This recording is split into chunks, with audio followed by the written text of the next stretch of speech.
Donc, l'Éternel a lui-même, on le sait, il y a tellement de versets qui en parlent, l'Éternel a lui-même réglé le poids du vent. Et il commande lui-même à tous les vents, qui sont ses messagers qui exécutent ses ordres. Alors, il y a extrêmement de très nombreux versets dans ce sens. Il y a Job 28-25 qui dit que l'Éternel a réglé le poids du vent. Il y a Genèse 8-1, Jérémie 51-1, Psaume 147, enfin il y en a tellement. Et il y a aussi, dans Psaume 104-4, il est dit « Il fait des vents ses messagers, des éclairs ses serviteurs ». Dans Psaume 148-8, il est dit aussi « Louez l'Éternel depuis la terre, vous, monstres marins et vous tous océans, foudre et grêle, neige et brouillard, vent de tempête qui exécutait ses ordres. » Donc le vent fournit de nombreux symboles. Il exprime la rapidité, la puissance, il peut exprimer la faveur, la prospérité, mais aussi la destruction et la mort. Le vent peut être une force menaçante. Il peut emporter tout ce qu'on lui livre, mais il peut amener aussi des bonnes choses, comme l'écaille dans le désert, quand le peuple mourait de faim. Et Paul en parle de nombreuses fois également, notamment dans Éphésiens 4,14, où il dit « Ainsi nous ne serons plus des petits enfants ballottés et emportés par tout vent de doctrine, par la ruse des hommes et leur habileté dans les manœuvres d'égarement. » Donc il y a des vents de doctrine, il y a des modes, des vents comme ça qui parlent d'un point de doctrine et tout le monde le saisit. On ne sait d'où vient le vent, ni où il va. C'est pourquoi, passant sans laisser de traces, il exprime le néant. Le vent, notamment, correspond aussi à la vanité des efforts ou des discours humains. Les proverbes en parlent beaucoup. Job également, dans Job 6,26. Le même mot hébreu, rouar, désigne le vent, le souffle de l'homme et de l'esprit. D'où l'importance des images bibliques qui sont attachées et qui mettent en relation le vent, la vie humaine et la puissance de l'Esprit de Dieu. Et donc il y a de nombreux exemples dans les évangiles également, où on voit Jésus qui calme la tempête, où on voit aussi, on le verra, on va prendre deux textes forts, majeurs d'ailleurs, de Jésus, tout à l'heure. On voit dans Jean 3,8, le vent souffle où il veut et tu entends le bruit, mais tu ne sais pas d'où il vient ni où il va. Dans Zacharie 6,5, il dit, l'ange m'a répondu, ce sont les 4 vents du ciel. Ils sortent de l'endroit où ils se tenaient devant le Seigneur de toute la terre. Des vents qui se tiennent devant le Seigneur. Donc avec tous ces symboles, toutes ces images du vent dans la Bible, on se rend compte que soit le vent apporte la mort et la destruction, soit il apporte la vie. Et pour nous, il est tellement important de considérer nos tempêtes et le vent qui souffle sur nous. Vous savez ce que c'est que le vent? En fait, c'est un déplacement d'atmosphère. Là où il y a une chaleur ou une froideur, il y a une densité d'air, d'atmosphère. Et on sait bien que nous-mêmes, on peut créer une atmosphère. Atmosphère de louange, d'adoration, atmosphère de haine, de mensonge. Alors, en fonction de cette atmosphère qui est créée, il y a des vents qui se manifestent. Ouais. Et j'aurai l'occasion tout à l'heure de vous témoigner de personnes que j'ai rencontrées qui ont cette capacité, ce don à transformer les atmosphères et à créer du vent. Mais allons d'abord et avant tout dans la parole. Je peux continuer? Tout va bien? Ça vous intéresse? Amen. Alléluia. Donc on va prendre Acte 27. Acte 27, on va s'arrêter sur ce texte. Vous savez, la vie de Paul a été une succession de problèmes et de crises qui se transforment toutes en opportunités. Toute la vie de Paul, c'était une succession d'opportunités. Et c'est Luc Dumont qui disait l'autre jour que, en fait, on a tous des vies d'opportunités. Mais soit on les saisit, soit on ne les voit pas, soit on les laisse tomber. On ne les comprend pas. Et donc il y a l'importance de considérer que chacune des crises de nos vies sont une opportunité. Chaque crise, chaque difficulté nous amène une opportunité. En fonction de la manière dont on gère nos difficultés, on peut saisir cette opportunité. Et Paul, toute la vie de Paul, c'est ça. Un chemin de difficulté est un chemin d'opportunité qu'on doit pouvoir reconnaître. Et plus on veut faire quelque chose de significatif pour Dieu, plus on va rencontrer des vents contraires. On peut voir Joseph au fond de sa prison, qui devient gouverneur des richesses d'Égypte. On voit David qui, au fond d'une grotte, avec une armée qui le cherche, va devenir le plus grand roi d'Israël. On voit Moïse, un assassin réfugié dans le désert qui croupit pendant 40 ans dans le désert et qui devient le guide du peuple élu et qui va jusqu'ouvrir la mer. On voit Esther, une prisonnière juive, bannie, exilée, qui devient reine. Donc, les vents contraires font partie de notre destinée. Alors on va lire Acte 27, où là on parle beaucoup de vent. Et vous savez que avant que Paul soit envoyé à Rome, en fait, c'est Jésus qui dit à Paul, dans Acte 23, « Tu iras, comme tu l'as fait à Jérusalem, tu iras à Rome pour manifester mon nom. » Et de Acte 23 jusqu'à Acte 27, Paul va subir une série de tourments. Il va être emprisonné, il va être chassé. Il y a 40 juifs qui vont le maudire et jeûner jusqu'à ce que mort s'en suive, que Paul soit condamné, accusé et assassiné.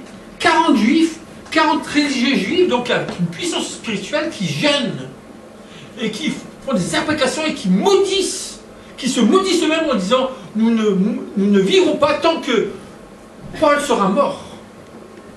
Donc il y avait l'opposition, non? Et il y a le grand prêtre d'Israël qui va accuser Paul, qui va voir les différents rois, le gouverneur romain, il va voir le roi Agrippa, et puis Festus, et il dénonce Paul en disant que cet homme est vraiment un méchant et qu'il faut le tuer. Paul va subir tout ça.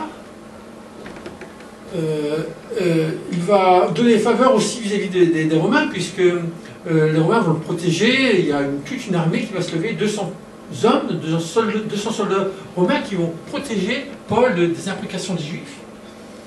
Et il va rester pendant 2 ans en prison à évangéliser donc le gouverneur romain qui était là à l'époque. Et il va continuer à vivre des tourments, une tourmente dans sa vie, jusqu'à ce qu'il parte. Donc qu'il soit décidé qu'il aille à Rome. Et à Rome, enfin sur la route de Rome, il va encore subir de très nombreux tourments. Et pourtant Rome, c'est la destinée de Paul. Jésus lui a donné une parole. Jésus lui a dit, tu iras à Rome proclamer mon nom. Hein? Ouvrir les yeux des aveugles, afin qu'ils saisissent le salut et leur héritage. Afin que tu leur ouvres les yeux pour qu'ils passent des ténèbres à la lumière et de la puissance de Satan à Dieu, pour qu'ils reçoivent par la foi en moi et le pardon des péchés, l'héritage a été sanctifié. Donc une parole puissante. Sa destinée, c'est Rome. Et combien de détours il va faire avant d'y arriver. Donc acte 27, si vous voulez le prendre avec moi.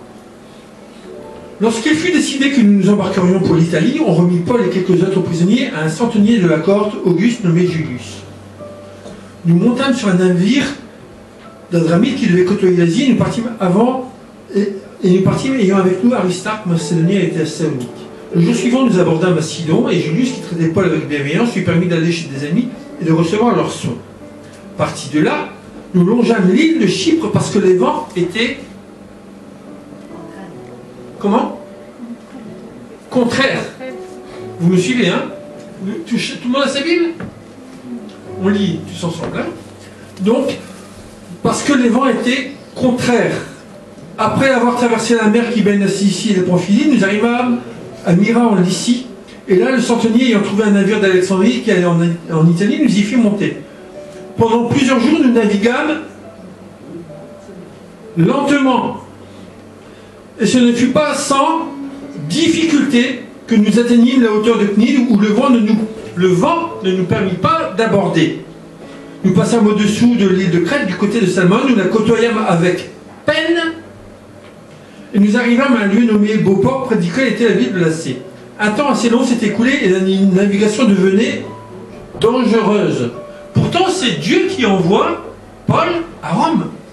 Mais tout se lie contre Paul pour l'empêcher d'arriver. C'est pourquoi Paul avertit les autres en disant « Ô homme, Je vois que la navigation ne se fera pas sans péril et sans beaucoup de dommages, non seulement pour la cargaison et pour le navire, mais encore pour nos personnes. Alors là, on voit le centenier qui écoute le pilote. Donc, il va d'abord voir l'opinion d'un expert. Le pilote du bateau, c'est un expert, en premier lieu. Le centenier écoute d'abord, avant d'écouter Paul, il va écouter un expert. Après, il va voir le patron du navire. Donc, c'est la considération financière qu'il va chercher ensuite. D'abord l'expert, ensuite, est-ce que c'est possible financièrement?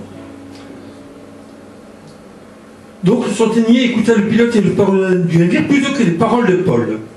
Et comme le port n'était pas bon pour hiverner, la plupart furent d'avis, la plupart, c'est un peu la démocratie, non, c'est la majorité. Donc quand la majorité vote pour une mauvaise décision, eh ben on prend la mauvaise décision. La plupart furent d'avis de quitter pour tâcher d'atteindre Phoenix, port de Crète qui regarde le sud-ouest et le nord-ouest afin d'y passer l'hiver. Un léger vent du sud vint à souffler. Et se croyant maître de leur dessein, ils levèrent l'ancre et côtoyèrent de près l'île de Crète. Donc un léger vent du sud, donc c'est un vent favorable. Donc le bon sens leur dit, le bon sens, leur intelligence leur dit, bon, on peut y aller, on peut prendre la mer pour aller à Rome. Mais bientôt un vent impétueux qu'on appelle Eurachylon se déchaîna sur l'île. Le navire fut entraîné sans pouvoir lutter contre le vent et nous nous laissâmes aller à la dérive. Nous passâmes au-dessus d'une petite île où le texte continue. Verset 18. Verset 17, c'est ainsi qu'on se laissa emporter par le vent. Comme nous étions violemment battus par la tempête, le lendemain on jetait la cargaison à la mer. Donc le texte continue. En fait, la perception spirituelle de Paul savait qu'il ne fallait pas prendre la mer.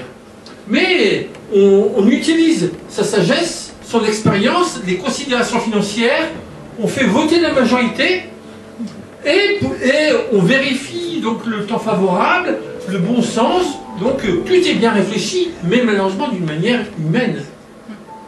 Et on se retrouve dans des difficultés majeures. Donc la suite du texte montre que bon, le navire va être ballotté et il va s'échouer sur une île, donc Malte, où il y a une baie qui s'appelle la baie Saint-Paul, et où on continue de prier, il y a une église qui est là, et les gens continuent de faire le souvenir de l'endroit où Paul a échoué, et grâce à lui, d'ailleurs, c'est grâce à lui que le bateau a été sauvé, puisque Dieu lui dit que les 250 marins et prisonniers qui sont sur le bateau, je te les donne.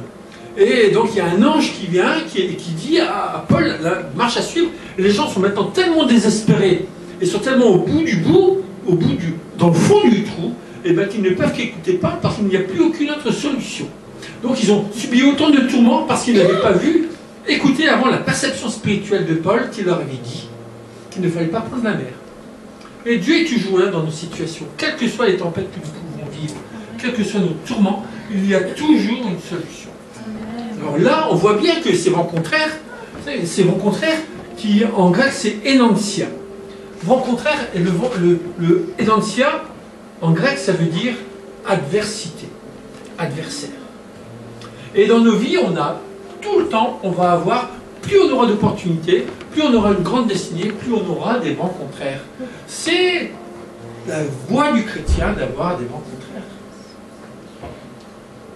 On ne peut pas en faire l'économie. Ou alors vous allez plus, si vous voulez aller dans le sens du vent avec facilité, ben, vous vous laissez porter par un vent contraire et vous n'allez pas dans votre destinée, vous allez beaucoup plus loin, vous faites marche arrière, vous devenez rétrograde, vous perdez la foi, ou alors vous restez dans vos difficultés sans pouvoir les surmonter. Vous aurez toujours des vents contraires. Paul, vous savez que Jésus faisait face à des puissances d'opposition, des tempêtes et des vents contraires extraordinaires. Chacun d'entre nous, nous avons à vivre ces vents contraires. Il y en a, je suis seul, mais je vous dis, vous aussi. Bon, donc il y en a 4 qui ont des vents contraires. Ah, il y en a aussi. Oh Seigneur. Et ces vents contraires, il est vraiment tellement nécessaire de pouvoir les discerner. Est-ce que ce sont des vents d'opposition diabolique? Ou est-ce que ce sont des vents qui viennent du trône de Dieu? Les 4 vents qui viennent du trône de Dieu, donc on a cité tout à l'heure. Puisque c'est Dieu qui a réglé le poids du vent. Et qu'il tient le monde dans sa main, il tient aussi tous les vents dans sa main. Donc, j'aimerais, après ce texte de Acte 27, qui nous montre combien Paul a subi ces vents contraires, ces adversités, et combien il a dû s'opposer aussi à l'intelligence des hommes, à leur bon sens, à leur considération financière, à leur expérience. Hein, on n'a toujours pas de bons conseillers autour de nous qui nous disent ce qu'on a à faire, quelle décision on doit prendre, et puis finalement on se retrouve en difficulté. Oui, vous aussi ça vous arrive? Moi ça m'arrive constamment. Hein. Les bons conseillers, hein, ils sont toujours là. Et pourtant ça semble bon ce qu'ils disent. Ça semble bon au niveau de l'intelligence, au niveau de attention à tel risque financier que tu prends, attention à ceci. Comme Paul disait non, il ne faut pas prendre la mer. Mais ça allait coûter cher au patron du bateau. Ça allait coûter très cher de rester 3 mois dans un port. Donc il voit un légèrement du sud, il dit oh, on va en profiter. Et puis ils prennent la mer et ils se retrouvent en pleine tempête. Et ils perdent le bateau finalement à Malte. Ils perdent le bateau et ils perdent toutes les marchandises. Il n'y a que les hommes qui sont sauvés. Bon, sur l'île de Malte, on verra aussi qu'il se passe d'autres choses, mais ça c'est une autre histoire et ce n'est pas le but de ce matin. En tout cas, le vent contraire fait partie de la route de notre destinée, de notre Rome. Comme Paul est arrivé, le bout de sa destinée c'était Rome, et il a fini là-bas, il est resté des années à évangéliser, à faire toute cette œuvre extraordinaire à Rome. Et donc c'était le bout de sa destinée, et finalement, malgré les détours de sa vie, malgré les vents contraires, malgré les tempêtes, eh ben, il a atteint sa destinée, et il était dit de recevoir sa couronne. Malgré tout ce qu'il a vécu. Ces jeunes, ils ont jeûné sur le bateau pendant 14 jours, tous ensemble. Et c'est Paul qui a dit, arrêtez votre jeûne, parce que maintenant, il vous faut de la force pour pouvoir poursuivre votre chemin. De la force pour pouvoir tenir dans la tempête. Ah Seigneur, on va prendre maintenant un autre texte. Matthieu. Matthieu 14, 22, 23.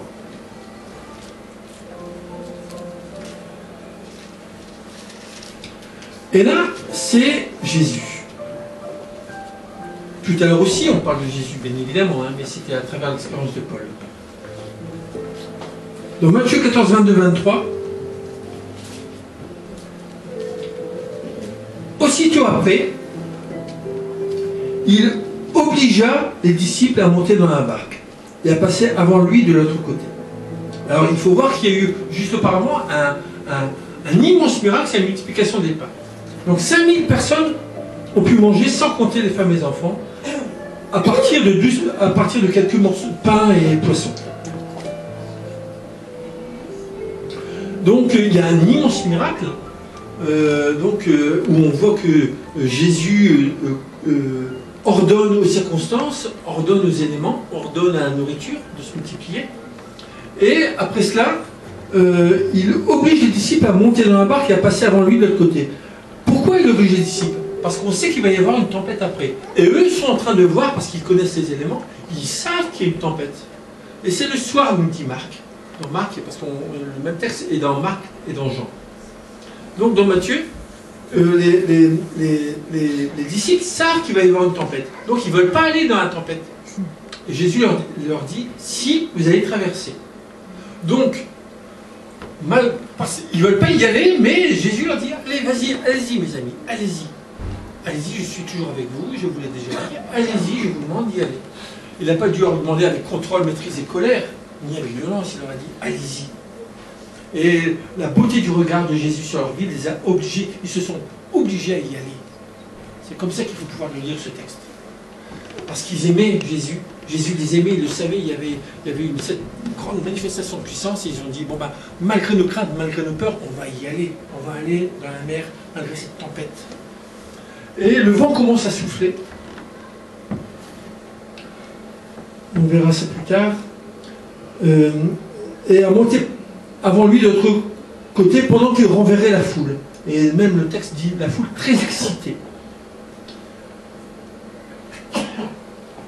Quand il l'eut renvoyé, il monta sur la montagne pour prier à l'écart. Et comme le soir était venu, il était là seul. Donc les disciples sont partis avant le soir. Il faut savoir qu'en Israël, la nuit tombe assez vite, donc il devait être 18 h à peu près. Donc ils sont seuls sur la mer à 18 h dans une tempête. Jésus monte sur la montagne et il prie. Il prie, il va le rejoindre, comme le texte dit, la quatrième veille, c'est à peu près 3 heures du matin. Les disciples vont rester 9 heures tout seuls. Et Jésus va prier. Il prie pour le monde, il est en communion avec son Père, il prie pour Israël, il prie pour cette terre, il prie pour tous ses bien-aimés, pour sa mère, ses frères, ses disciples. Et pendant ce temps-là, pendant que Jésus est en train de prier pour chacun d'entre nous, parce qu'il nous voit aussi déjà à ce moment-là, ses disciples sont en train de ramer contre la tempête. Jésus prie. Ses disciples rament, comme nous. La barque, déjà au milieu de la mer, était battue par les flots, car le vent était contraire, adverse. À la 4e veille de la nuit, Jésus alla vers eux, marchant sur la mer. Quand les disciples virent marcher sur la mer, ils furent troublés et dirent c'est un fantôme, et dans leur frayeur, ils poussèrent des cris. Je suis, Jésus leur dit aussitôt, je suis, c'est moi. Rassurez-vous, c'est moi, je suis. N'ayez pas peur.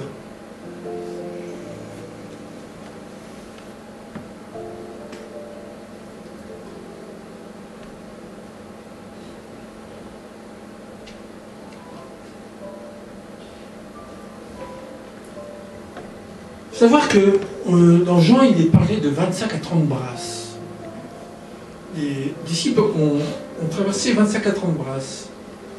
Et 25 à 30 brasses, une brasse c'est à peu près 200 mètres. C'est un peu moins de 200 mètres. 25 à 30 brasses, ça correspond à peu près à donc, 6 km. Et quand on dit moitié de la mer, donc ça équivaut à ça, puisque dans sa largeur, le lac de Tibériade fait 13 km et 21 dans le sens de la longueur. Donc 13 km, c'est à peu près donc la moitié. 6 km, le texte est vérifié. 6 km en 9 heures en rame. Je ne sais pas si vous vous rendez compte de ce que ça représente, mais c'est rien. En 9 heures, c'est rien du tout. Il faisait pratiquement du surplace. Et ils ramaient, ils s'épuisaient à ramer. Et ils n'avançaient pas du tout. Finalement, 6 km, on fait ça en 30 minutes. Hein 30 minutes, c'est bon. Bon, quand je fais du sport en salle de sport, quand je fais du rameur, c'est à peu près ce que je fais, 6 km en 30 minutes. Et bon, et sans me fatiguer, hein, j'y vais doucement. Avant, j'allais plus vite, maintenant, à mon âge. Mais 6 km en 9 heures, mais c'est une foule. C'est à peine imaginable. Il faisait pratiquement du surplace au milieu d'une tempête déchaînée. Est-ce que ça vous parle? Est-ce que vous vous rendez compte de ce que les disciples ont vécu? Ramer dans la nuit, au milieu des flots déchaînés, au milieu de ces vents contraires. Il y a des gens qui font du vélo? Non? Personne n'a jamais fait du vélo dans un vent contraire? En tout cas, ça prouve le niveau de difficulté dans lequel ils étaient. Et Jésus, lui, restait prier tout seul sur la montagne. Et il les voyait. Il les voyait. Il était dans le milieu de la montagne. Il pouvait peut-être même les voir physiquement au milieu de la mer. Et il se disait, ah, mes disciples, ils sont en train de se fortifier là. C'est ça qu'il voyait, que ses disciples se fortifient. Pendant qu'eux étaient en train de pleurer et de suer et de ramer.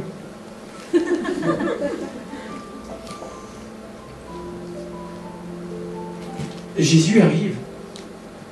Jésus est au milieu de la tempête. Il vient au milieu du vent.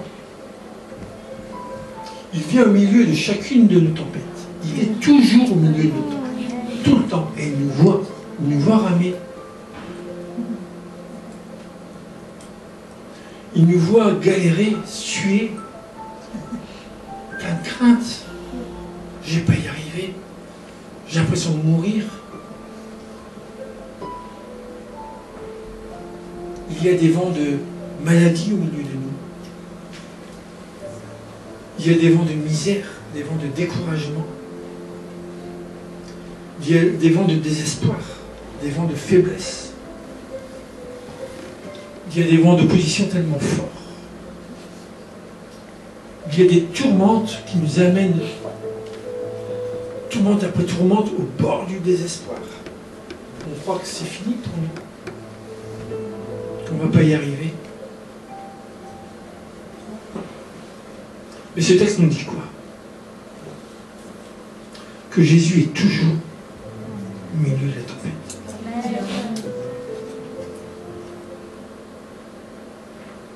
Et que c'est au bon moment qu'il arrive, au dernier moment.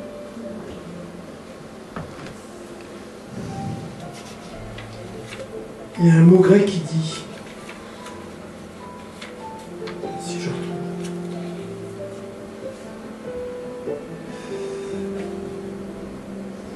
Oh Seigneur.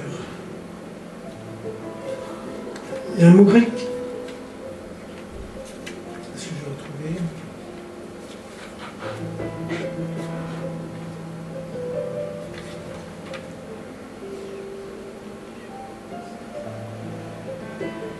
Molis, difficulté en grec. En grec, difficulté, c'est molis. Et ça veut dire de justesse.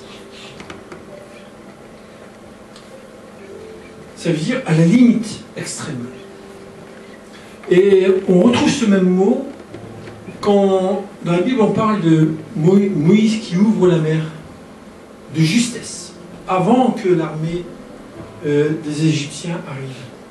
On retrouve dans d'autres circonstances, on retrouve avec la pierre de David, quand elle touche le front de Goliath, de justesse. Jésus, le Seigneur, Dieu, intervient toujours de justesse dans nos difficultés. C'est le même mot, difficulté, justesse. À la limite extrême où on croit qu'on se retrouve tout seul, Dieu intervient. Pourquoi? Si ce n'est pour nous faire grandir dans la foi, pour nous fortifier. Quand Jésus vient dans la tempête, avec lui vient le miracle.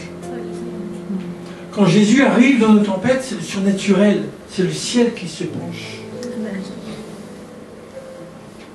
Et les disciples épuisés n'en pouvaient plus, ils étaient près de mourir. Derrière, on voit que Pierre lui dit, Seigneur, si c'est toi, dis-moi de venir et je viendrai. Et Pierre, parce qu'une barque, il faut sauter au-dessus, il faut passer son capot. Donc il a dû faire un grand pas pour aller dans la mer. Vous imaginez la foi qui s'est fortifiée en lui à travers cette tempête?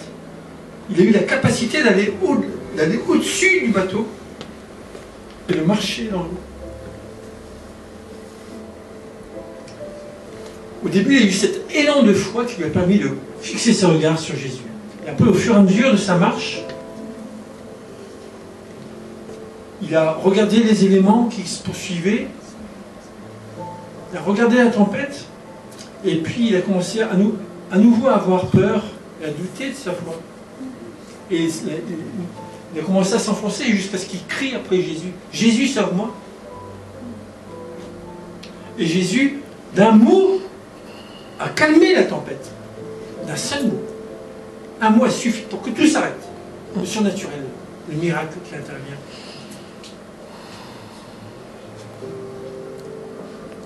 Alors Paul est ralenti et détourné de sa mission, de sa destinée, par les vents contraires. Mais dans les vents contraires, même si on est ralenti, même si on peut être détourné, même si on n'y arrive pas, même si on rame comme les disciples, c'est une opportunité. Une opportunité qui permet à Dieu d'accomplir son miracle.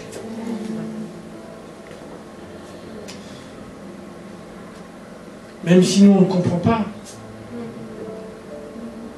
Pourquoi ce souffle nous manque? Ce souffle de vie, ce souffle de faveur. Pourquoi vivre ça? Qu'est-ce que ça nous apporte? Pourquoi ces opérations financières qui échouent? Pourquoi ce manque de travail, ces démarches pour les papiers qui n'atteignent pas leur but?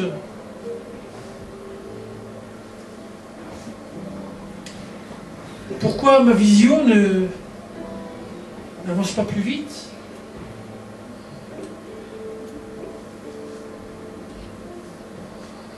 Vous savez, le monde au point où il en est maintenant,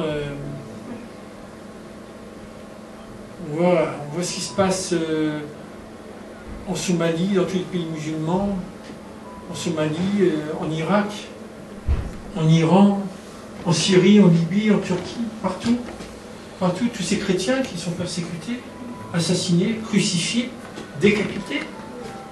Et vous savez comment ils sont décapités? Pas avec un sabre, hein, avec un couteau. Vous imaginez dans quelle souffrance? Un couteau. On leur coupe la tête avec... Quand il y a un sabre, ils sont assommés tout de suite. Mais là, quand c'est un couteau, vous imaginez les souffrances. Et avant, ils sont crucifiés. Et nous, on se plaint ici.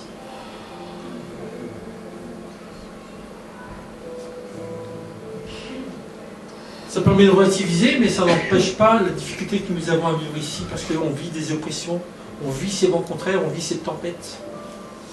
Il y a des vents, je sens parfois, c'est des vents. Il y a une dizaine de jours, j'avais dit, à Brigitte, j'avais dit, il y a comme une froideur de maladie, un vent de maladie qui arrive. Et tout le monde autour de nous était malade, était tombé malade, pratiquement en même temps. Tout le monde était malade. Je voyais tous mes collègues, des amis, voilà, des clients, toute la famille, tout le monde tombait malade. Mais lui, comme des mouches. Un vent a amené la maladie. Et c'est à nous à transformer cette atmosphère. Nous avons cette capacité, puisque Jésus est venu en nous maintenant, à dire aux tempêtes de se calmer, de changer la direction du vent.